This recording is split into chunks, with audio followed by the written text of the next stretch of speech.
I went to Catholic high school in St. Louis, Missouri. And one of the first books they had us read there was Dante's Inferno. And that particular book is about Dante's experience of hell. And in Dante, probably his second or third chapter, he describes this inscription over the gates of hell, and it says this. It says, "Abandon all hope, those who enter here." And I often wonder, how many of our customers feel that way when they come to the Department of Motor Vehicles? And how many of us feel that way as employees of the Department of Motor Vehicles? Well, unfortunately, over the 55, 60 years the DMV has been around, we have not presented the best face forward with our customers, but things are changing, as well they should. Now, one of the things I've discovered in my time with the Department of Motor Vehicles and interviewing folks in the DMV all over the country is that you all are very different. Each state is different. Some states, some employees are employed by the state, some are employed by the county, some are employed by the Department of Finance, some are employed by the Department of Revenue, some are employed by the Department of Transportation. And I would be willing to bet some places they're employed by the Department of Indian Affairs. Who knows who these folks work for? But they're employed by all kinds of people, as you know that. Also, depending on where you are, you may have different jobs. You may be involved in license renewal. You may be involved in registration renewal. Maybe those are the only two things you do. In other states, you may do 30 or 40 different kinds of things, which makes your job just completely overwhelming. Now, those are the differences. However, what I have found in interviewing folks from the DMV all over the country is that you have a lot of things in common. What I've discovered is the vast majority of you enjoy doing what you're doing. The vast majority of you, it kills you when you cannot complete a transaction on behalf of your customer the first time when they come into your office. And I know how you feel when that happens. The other thing that the public completely does not understand is how absolutely difficult your job is working at the DMV. You see, what the public never sees is the fact that you have to deal with between 75 and 100 different personalities every single day. And when I say different, I mean different. And I think you know what I'm talking about. Different ages, different sexes, different races, people from different socioeconomic backgrounds. You have people that come with completely different perceptions of what to expect when they come to the Department of Motor Vehicles. But along with those kinds of people, you have people that come in and they sit in front of you and they cry in front of you. You have people that come into the Department of Motor Vehicles and they yell at you. You have people that scream at you. You have people that curse at you. And in some places, and I wonder how many of y'all have ever had this happen, people that come to the Department of Motor Vehicles. Now remember, we work with everybody. People that come to the Department of Motor Vehicles that actually have the nerve to try to physically harm you. Without raising your hands, how many of y'all have ever had that happen at the DMV? What happens? I spoke to a man not long ago in Maryland and asked him about a situation similar to that. Now in Maryland, it's not called the DMV. They call it the MVA, which stands for the Motor Vehicle Administration. Now they changed their name, I guess, I don't know this, because maybe DMV doesn't have the best connotation. So they thought, we'll just change it to MVA, which has no connotation. I think that was a pretty wise move. Now, if I was a director of the DMV in my state, I think I'd change the name too. I don't know if I'd call it MVA. I'd call it something like Disneyland. That has a nice ring to it, doesn't it? Disneyland, that's what I would do. Well, nonetheless, what he told me was that a woman had come into the MVA, and she had a title that she brought in that had she'd changed. There was whiteout all over it. She changed whatever she needed to do. She gave it to the clerk and she said, I need you to take care of this right now. The lady said, I look at this. There's whiteout all over it. I can't do this right now. This is going to take me some time to sort through this, a couple of days at least. And she said, listen, if you don't take care of this right now, I'm going out to the car where my boyfriend is sitting right now with his gun, and he's going to blow you away. Wow. Now, folks, I don't know. I mean, how would you deal with something like that? You know, I thought about this, and I know how I would deal with it. I'd take one step back, I'd smile, and I'd say, let me get my supervisor. But those are just some of the things these folks have to deal with. How about this, a driver examiner? Do y'all remember when you took your driver's license test and that poor shaking individual who looked like they were 50, in fact they're only 25 years old, got in the car with you? Could you imagine having that job? I remember when my older son was learning how to drive, my wife rode with him the first time, and she said, that's it, no way. The only people I'm letting in the car with him is the driver examiner and that blow-up doll we have when we're on the HOVs on the mainland. That's it. Well, eventually he passed. Now, just imagine this. Can you imagine what the insurance rate must be for a person that does that for a living, that puts their life on the line every day? It's probably similar to somebody that's like a lion tamer, for example. A lion tamer that smokes. That would be pretty tough. Well, I can assure you of this. If you go to work every day and you have to deal with those kind of situations, it's going to cause a lot of stress. It's going to cause a lot of burnout.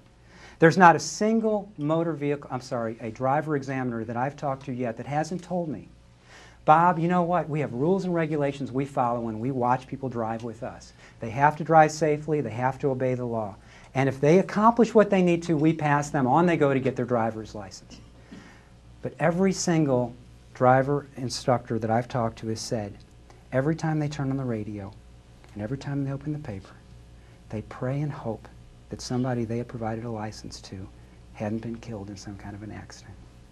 Gosh, how would you like to live with that? I mean, imagine what that is like. And those of you that are driver examiners in here, I know how you feel. But I assure you of this, the public does not understand. And they never will. Now, this is the kind of job that can cause burnout. I know that. There are certain things we can do to get over burnout. And as a matter of fact, let's see if you're burned out in your job. There's just a couple of tests we can do.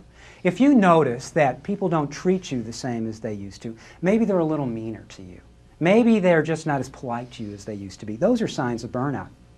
Let me give you an example. If you've ever said to one of your employees, I hate the way that woman treats me when she comes in this place, and that woman happens to be your mother, that could be a sign of burnout. If you're embarrassed to tell people where you work when they say, hey, where do you work? And you go, I work for the state. And you think it's over, but no, they push. They go, well, what do you do for the state? And you say, I'm the executioner for the state. Or how about this? If you have in the last week told anybody, because you know this, exactly how long it is until you retire. I have 34 years, 2 months, and 6 days, and that's happy days then. If you've done that, I think that's burnout. Now, what can we do to get over this burnout and start enjoying our job again? Well, there's a couple of principles I'd like you to incorporate. Think about these. The first one is called the Law of Psychological Reciprocity. And what that means is if I do something for you, you are morally obligated to treat me in the same way. For example, if I smile at you and I greet you pleasantly and I treat you with respect and dignity, your customers, the public, is morally obligated to come and treat you exactly the same way. Now, you all know that not every customer fulfills their moral obligation, but they're much more likely to do so if you do. The second thing I'd like you to think about is this. If you give people what they want, they will give you in turn what you want. If you give your customers what it is they want, and by the way, do you know what the number one thing customers want when they come to the DMV? It's not courtesy and friendliness. No, that's just a perk. They, number one, don't want to have to go to the DMV if they don't have to. And if they do have to, they only want to be there for 8 seconds or less. That's the number one thing, the things people want is to get in and out of there. So keep that in mind. The third thing I want you to consider is what's called your sphere of influence. How far out from you do you project and influence positive things where you work? Now you see, some people have a very small sphere of influence. It's just right there at the counter. And I tell you what, it's very difficult to overcome a lot of negative things that happen when you bring a customer to your counter, if that's all the bigger your sphere of influence is. I want to encourage you to push it out. Extend it to the line, extend it throughout the whole facility, extend it outside the door, and create a positive experience for the Department of Motor Vehicles long before those people ever come into your facility. Now, depending on what your job is at the DMV, you naturally have a larger sphere of influence or a shorter one or a smaller one. If you are the governor of the state or the director of the Department of Motor Vehicles, you can influence a lot of things. On the other hand, if we're a clerk or a CSR, maybe our influence isn't quite as big.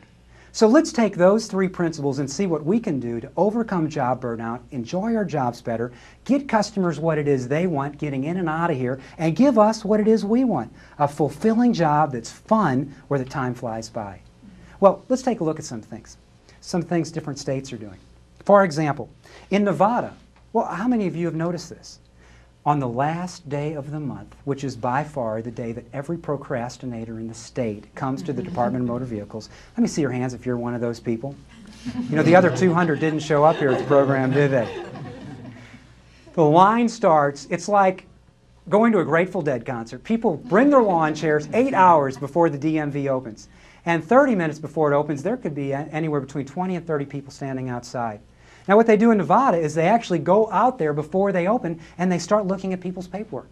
They say, what do you have? Okay, registration, let's take a look at all your paperwork so I can make sure that you don't have to get in there, wait in line for 30 or 40 minutes, not have what you need, and then have to come back and wait in line again. So they go out and they call through every single customer that's in line before the place even opens up to help people make sure that they have everything they need before they have to stand in line. That's a pretty neat thing. Places like Maryland, they're using a queuing system, an automatic queuing system by a company called Frisco Bay. In Virginia and New York, they use another automatic queuing system that's made by Qmatic. And what happens is when you walk into the DMV, you get a little ticket based on some questions you answer, which will put you in the appropriate line, and it will help you without having to get in line and make sure you have everything you need. Now, a lot of these states have what are called greeters. They meet you at the door, they find out what you have, they call you out of the line if they can, so you don't have to wait in line twice. They greet you just like they do at Walmart. Isn't that a nice thing? And off you go to stand in line. Now, some of the things we can do with our influence, you know what? If I were a Department of Motor Vehicle clerk and I had a chance to talk to my manager, the thing I would tell my manager that I want you to do more than anything else, you do whatever you have to do to keep people that are not prepared to come to the counter out of the line. Because I hate having to tell people no when they walk up to the counter. I hate it. And if you as my manager can do that by, number one, culling the line outside, culling the line inside, letting people know, hey, this is the busiest time of day. You go to the Alaska website, they have what are called webcams in their lobby. You can click on any lobby and you can see how many people are waiting there. Is that neat? Maryland, they have a map of the whole state. You can click on any little city or state there, any of their offices, and you can see exactly how long your wait is going to be, depending on what it is you need. Driver's registration, this or that, this or that. Those are some things that we can do. Now, what about the things we can do at our counter, if we happen to be a Department of Motor Vehicle clerk? There are things we can do to give customers what it is they need. I want you to think about this. 16-year-olds, 15-and-a-half-year-olds, 17-year-olds, when they come to get their license, we are the first encounter they have with the state we belong to. We're it. And we have this power that most of us choose not to use when we're with that 15, 16, 17-year-old child. A great power, like the Wizard of Oz had a great power. Most of us, when they pass their test, we give them their license, we go, okay, see ya, give me your check for $10, see you next. Well, you know what, I want you to think about this for just a minute. Let me give you some statistics. Less than 7% of drivers are between the ages of 16 and 20 years old. However, they represent 14% of all deaths on the interstate highway. 35% of all children between the ages of 16 and 20 die in vehicle-related deaths. 21% of these children who are involved in automobile accidents where there's a death have been drinking alcohol, even though in no state can they legally do that. 22% of the children that die in those accidents are speed-related deaths, and 71% of the children that die in those accidents are not wearing their seatbelt. With that information in mind, I want you to imagine this. I want you to think, here you are, you have just run off the driver's license of that 16-year-old. It's still hot in your hand. And that 16-year-old's eye is following that driver's license wherever you take it. I want you to hold that driver's license by you and think about this. And I want you to look at that teenager, and you have to say their name. That's the only way you're going to get eye contact with them at this point in time. Dave, Dave. As a representative of the state of, fill in the state, I hereby bestow upon you this driver's license, which you have earned, by showing to us that you are capable of driving safely on our roads and demonstrating a knowledge of the laws of the state. I further implore you that you, number one, continue to drive safely. Number two, you do not drive and drink. Number three, you don't speed. Number four, you wear your seatbelt. And number five, you act as a good example to everybody that's with you. Congratulations. I wonder what an impact that would have with 16, 17, and 18-year-old drivers if that's all we did as the representative of the state. Folks, there's 3 frogs sitting on a lily pad. One frog decides to jump in. How many frogs are left on the lily pad? 2. 3. Deciding to jump and jumping are 2 different things. Let me encourage you, take the power you have, extend your sphere of influence, give people what they want, jump off the lily pad, and make it happen. Thank you.